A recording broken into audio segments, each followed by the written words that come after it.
Today I want to introduce you to the new collection for data analysis in Pharo.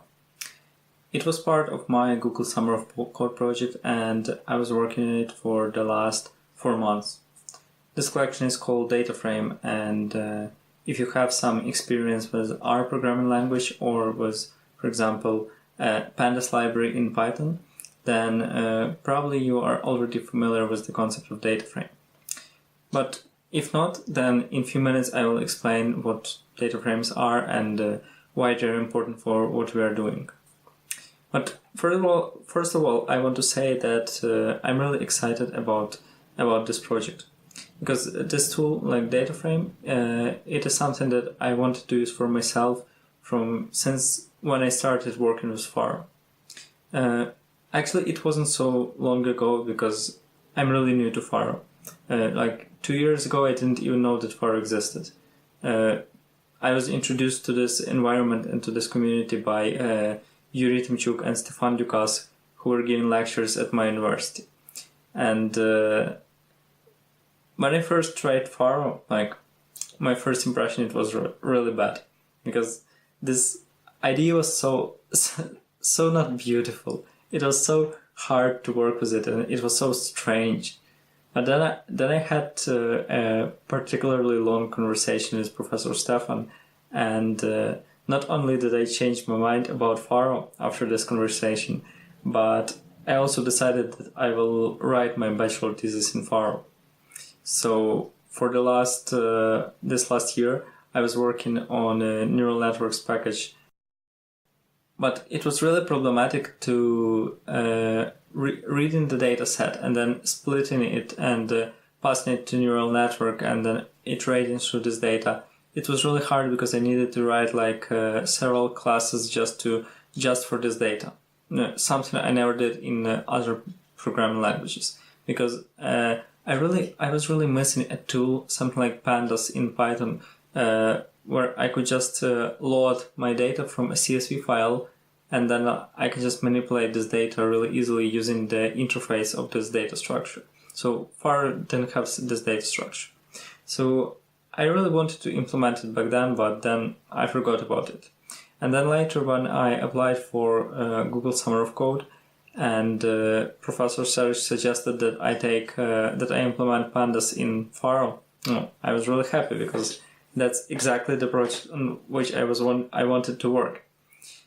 So that's why now I'm really excited about this project, and I'm really happy to present to you now the first version of DataFrame. So in order to understand why we need special data structures for working with data, let's consider this simple data set of students. Every row represents one student, and each column corresponds to some feature that characterizes these students. So in our case, these are name, sex, age, and grade. It is very typical that all values in a column they belong to a single type. So for example, values of the first 2 columns, they are strings, and the last 2 columns are filled with numbers. The type of data, it defines the operations which can be applied to this data. So for example, we can find the average value of the grade column, but it would be silly to look for the average of sex column, because there is no average of male, female, male, female. The data structure which we use for storing the data, it has to know the column names and the types of data which is stored in this column. And it has to allow us to use this information for accessing and manipulating this data. So for example, to get the column by its name, or to group the whole data set by the values of some categorical variable, or to apply a statistical operation to a numeric column. Now let's store the student data set in a data frame. So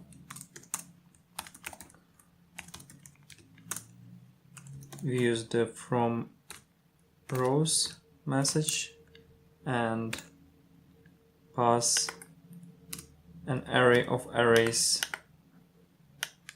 of rows. Okay, So this is our data set.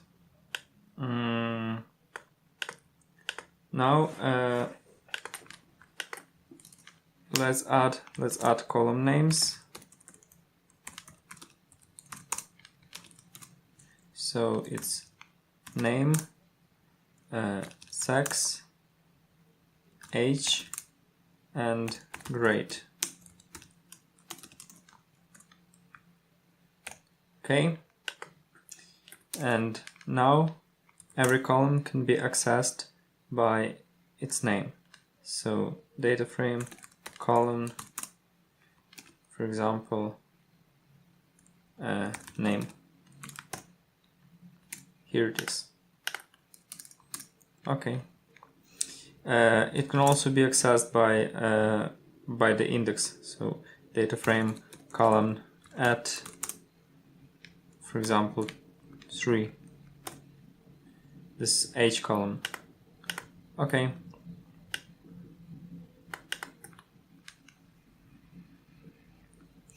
We can also look at the types of columns. So DataFrame column types, and this is like byte symbol. First two are strings, and then two small integers. Okay, so numbers. DataFrame also knows what are the quantitative columns and what are the categorical columns.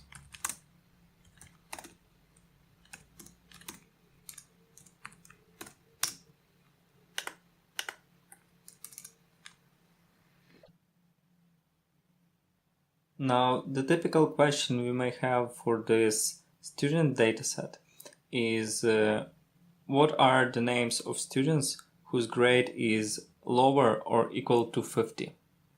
It means that these students, they scored less than 50% of what they could score of 100%. So theoretically they drop out or have to retake the test. So we can use, and DataFrame provides the query language similar to SQL. So we can just say select, DataFrame select. We want to have the name of students. So name column, select name. Here in select query we use array because we may want to pass like multiple columns. So select where. And our conditional block will have grade. This parameter must be exactly the same as the name of column we are using. So grade has to be less or equal to 50. Okay. Oops. Like this. So one student whose name is Jack, he's got 45 and he failed the test. So we have to send him an email and ask him to retake it. Okay, now let's look at aggregation and grouping. So for example, let's determine what is the average age for male students and female students in this list. So DataFrame select sex and age, group by sex, and aggregate. We use average aggregation function. Okay.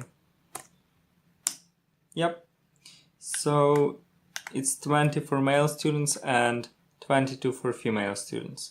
So it seems that female students are older, and that's because the highest age is for female and the lowest age is for male in this dataset. So it's logical.